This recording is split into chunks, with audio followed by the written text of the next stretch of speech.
La Bretagne au FIC, ça continue ici au pavillon Bretagne. Là, je suis avec Paul-André Pincemain, délégué à la cybersécurité à Rennes Métropole, et Thomas Maréchal, COO et cofondateur de l'entreprise Defense. Alors tout d'abord, est-ce que vous pouvez vous présenter tout simplement? Paul-André Pincemain, bonjour.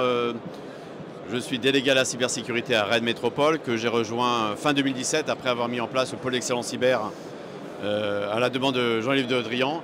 Et ma mission première est d'accompagner le développement industriel de la cybersécurité sur le territoire de Rennes Métropole. Et bonjour, Thomas Maréchal. Du coup, je suis directeur général chez Defense et cofondateur. Et moi, je fais en sorte qu'il y ait de l'huile dans les rouages de la machine Defense pour qu'elle puisse avancer le mieux possible. Alors Paul-André, est-ce que vous pouvez rappeler, présenter ce que fait Rennes Métropole pour la cybersécurité? Alors effectivement, mon territoire légitime, c'est Rennes Métropole.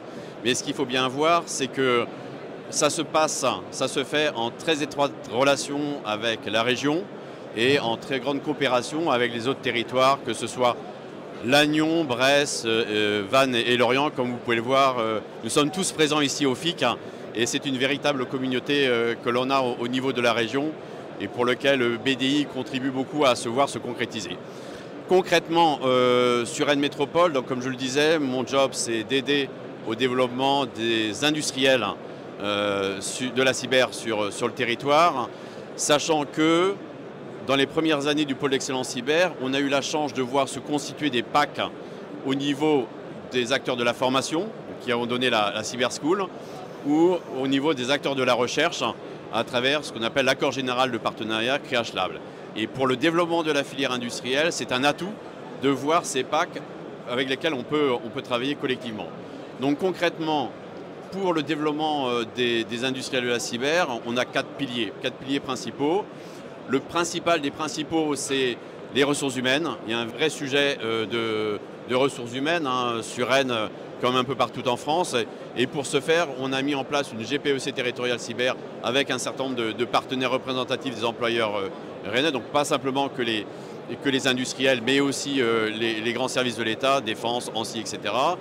Et on essaie, à travers des enquêtes, d'identifier quels sont les besoins par rapport aux différents métiers.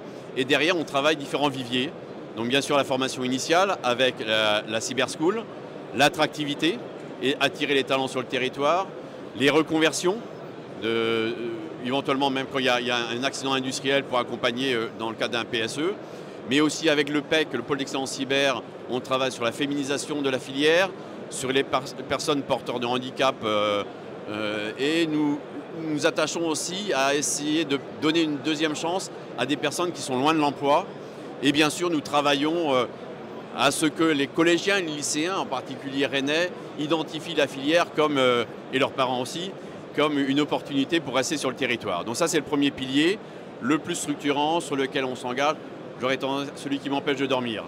Et trois autres que je développerai un peu moins, mais on accompagne le développement de start-up avec le Cyber Booster qui est porté par le pool, notre technopole, donc qu'on finance majoritairement.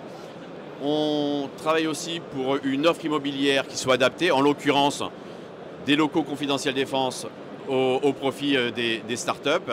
Et nous soutenons aussi toute initiative collective d'entreprises qui souhaitent développer des communs entre eux, des plateformes, chose qui ne pourraient pas se payer eux-mêmes. Donc voilà les quatre piliers principaux, sachant que c'est les ressources humaines quand même notre principale préoccupation. Merci beaucoup pour cette présentation très complète. Du coup, Thomas, est-ce que tu peux nous présenter même les ou la solution que propose Defense? Vous n'êtes pas venus les mains vides apparemment, donc. Ouais, on est venus nombreux. Nous, on est éditeur de logiciels. Donc on crée un outil qui va accélérer l'investigation et la réponse aux incidents de sécurité. Voilà, c'est ce qu'on fait. On a créé notre entreprise donc avec François et Maxime en août 2021. Là, on est en pleine phase de croissance parce qu'on vient de lever des fonds et on est en train de structurer toute la partie commerciale pour pouvoir répondre aux besoins du marché. Du coup, Thomas, je reste avec toi. Pour quelles raisons Defense est présente au FIC cette année? Alors, ça va être pour rencontrer des sociétés de services à qui on pourrait vendre notre solution. C'est quand même beaucoup plus facile dans un contexte comme le FIC et casser cette barrière de tout se passe par Teams ou par visio, rencontrer aussi des gens avec qui on a déjà pu échanger ou avoir ce lien social qui est extrêmement important.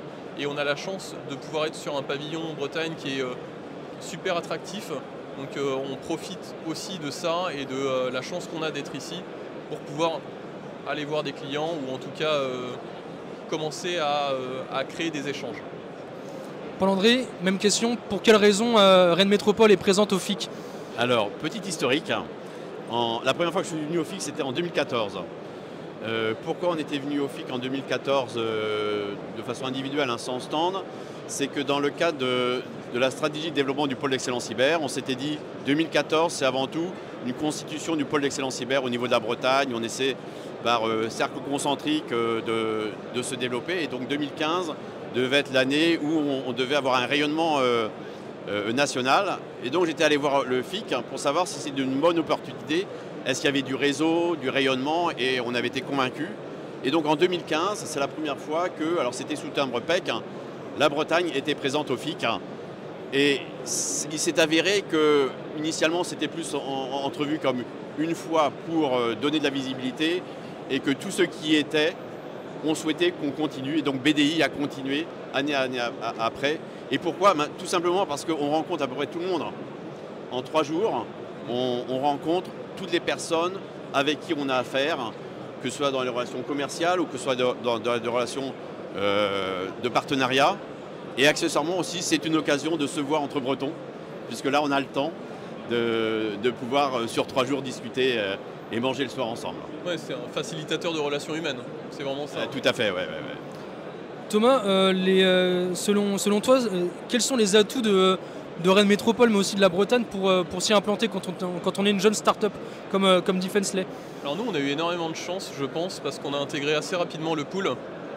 Et le pool nous a vraiment aidé à construire notre offre, à construire ce qu'est Defense maintenant en étant accompagné. On pouvait aussi aller donc au Mabilet sur Rennes qui propose une espèce de coworking, des salles de réunion. Et ensuite on a intégré le Cyber Booster avec l'antenne locale à Rennes qui est extrêmement importante pour nous parce que je parlais du côté facilitateur humain. Avoir ça à Rennes pour nous c'est extrêmement important, surtout après avoir vécu autant de confinement. Donc et là à l'heure actuelle on est au Digital Square avec d'autres acteurs de la cybersécurité et qui font la cybersécurité d'aujourd'hui. Another Way par exemple qui a remporté le prix de la start-up, qui sont nos voisins. Ça nous permet d'échanger, d'apprendre, de comprendre leurs erreurs pour éviter de les refaire. Et c'est essentiel pour une jeune start-up comme nous. Paul-André, du coup, est-ce que vous avez quelque chose à ajouter, les atouts de Rennes Métropole? J'aurais tendance à dire qu'une des spécificités de Rennes Métropole, c'est de voir acteurs publics, privés, académiques, industriels, civils, militaires, des communautés qui des fois sont un peu cloisonnées, totalement décloisonnées. Tout le monde discute, voilà. Que bien sûr l'écosystème est très riche, que ce soit au niveau académique ou au niveau industriel. Et une autre petite spécificité qui n'est pas des moindres, c'est que concrètement on est à peu près tous à 20 minutes les uns des autres. Donc ça veut dire qu'on se rencontre régulièrement. Et l'effet « Ah, oh tiens, au fait », fait qu'il y a plein d'initiatives qui naturellement se développent. Et un autre point, je pense, qui est important, même structurellement important, c'est que donc, y a un certain nombre d'acteurs qui sont là pour accompagner le pool, la région, la métropole, BDI, BCI pour l'export, etc. On se connaît tous entre nous. On se connaît tous entre nous. Si quelqu'un vient voir l'un et se trompe, on le renvoie vers un autre. Comme on dit, entre nous, on ose téléphoner et ça décroche. Et quand c'est un sujet collectif, pour un sujet qui est plus complexe qu'un point particulier, on se regroupe pour voir comment on va aider l'entreprise.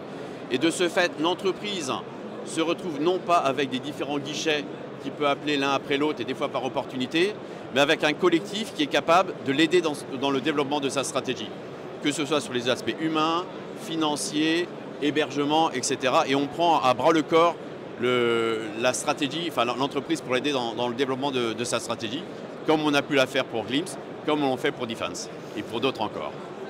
Dernière question à tous les deux.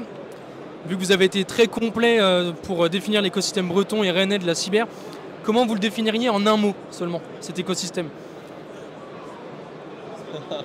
C'est compliqué. Collectif. Hein. Ah, en un mot, L'écosystème breton ou rennais de la cyber.